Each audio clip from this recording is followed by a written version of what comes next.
and I could only do those things under the support of having a full-time job. Right. But as a creative, sometimes doing what everything else that life requires us to do tampers with the creative process. Have you experienced that? Yes. And how did you overcome that to continue to your most recent book, 7 Days in June? How were you able to balance and to separate the responsibilities that came along with Tia Williams outside of Tia Williams as an author? Yeah, so it was not easy. So my other career, I'm a beauty writer. So the first half of my career, I was a beauty editor at fashion magazines. And the second half, like the last 15 years or so, I've been a brand copywriter. So just the position that I just left, I was executive editor at Estee Lauder Companies, Oh, wow. which is a big, demanding job. Yeah. Estee Lauder owns MAC, Clinique, Wow. Origins, Bobbi Brown, La Mer, a lot of huge brands. So it wasn't just like this throwaway other thing I was doing, and it took a lot of creativity. I mean, my job was to write ad copy, to name products, to, yes. And it's the same muscle. Exactly. I know this from experience because in every occupation I've had, writing is extensive, but it's even to the point where, like I was just telling Miss Terry, I was teaching my students how to write stories. Yeah. But I could, when it was time for me to put my own pen to paper, it's difficult for me to do that because that muscle is being used everywhere else. You're done. Like it's the sponge has been wrung out by the time you sit down to do your own thing. And so for me, I also have an invisible disability. I have chronic migraines. Oh, wow. You wrote about that. Every One day. of your characters in your book also struggled with migraines as well. Yeah, so, I have migraine every day since I was 9 years old. Varying degrees of intensity. So, like, on top of having this career, I can't really follow a real schedule because if I don't feel good, I can't write. And so then on days where I'm feeling okay, I have to double, triple time it because I don't know when the next day will come that I will feel good enough to write. So in those days, I'm staying up till 4 in the morning. It was just like unsustainable, and I was like, "Ma'am, why?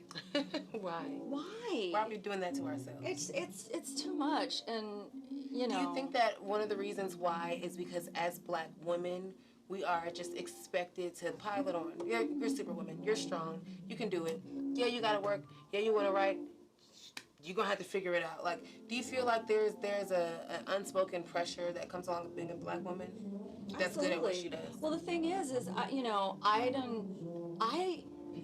we put it on ourselves too.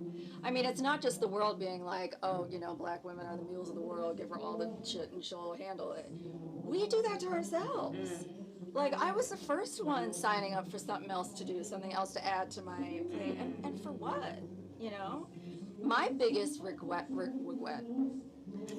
biggest regret is not leaving corporate life Sooner. I knew you were gonna say that. Honestly, don't wait till your mid-40s. Honestly, here's the thing. Like, I feel like girl boss Twitter gets people a little confused. I'm telling you, because everybody's a boss. You can't. And everybody's an entrepreneur. Yeah, it's trendy right now.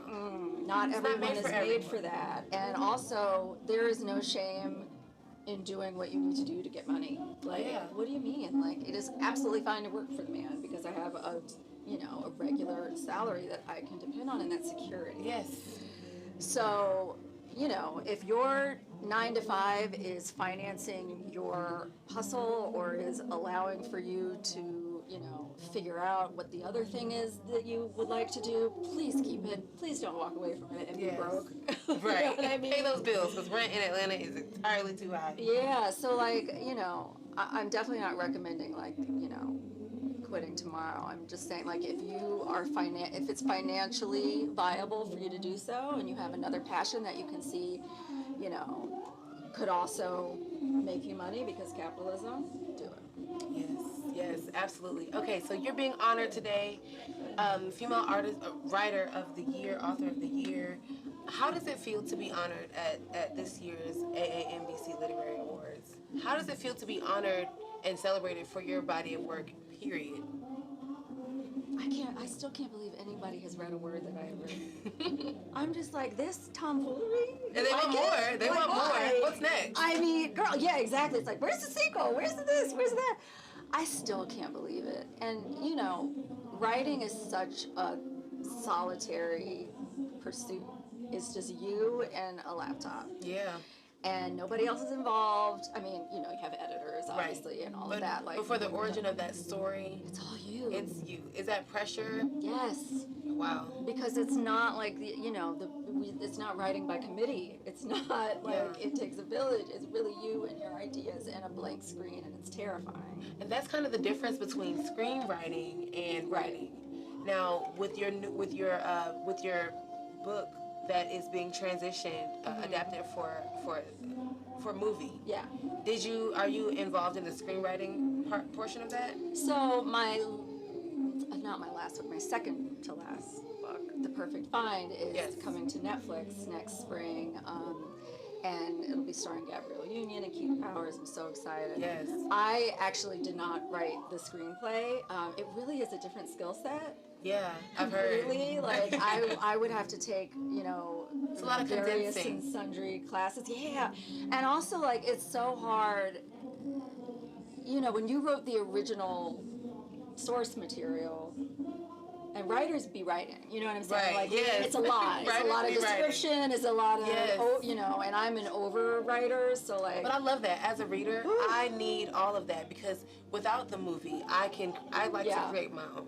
Yeah. And even, not even audiobooks, I'm still getting into that, but I've already created a voice for the narrator myself. I've already created a voice for these characters myself. I don't need anyone else to add to that. It's enjoyable, because I love movies too. Yeah. But I'm a writer's reader, I guess. Yeah, okay. So I live for the details. Okay. She sighed and took a pause before she looked at him, and then she said, right.